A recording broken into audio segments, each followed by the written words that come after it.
Sriwijaya FC kembali mengawali awal pekan dengan menggelar latihan rutin di Stadion Madiang Bumi Sriwijaya Palembang hari Senin. Sesi latihan kali ini pelatih Budiarjo Thalib menggelar small game yang bertujuan untuk mematangkan transisi bermain anak asuhnya.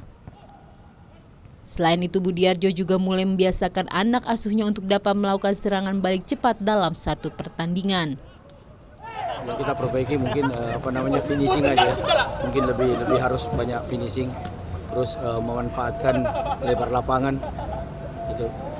Terus bermain dengan sentuhan lebih cepat dengan sekali sentuhan. Rencananya Sriwijaya FC akan mendatangkan satu pemain lagi yang berposisi sebagai pemain belakang untuk memperbaiki pertahanan tim jelang Liga 2 2020. Tim Liputan Kompas TV, Palembang, Sumatera Selatan.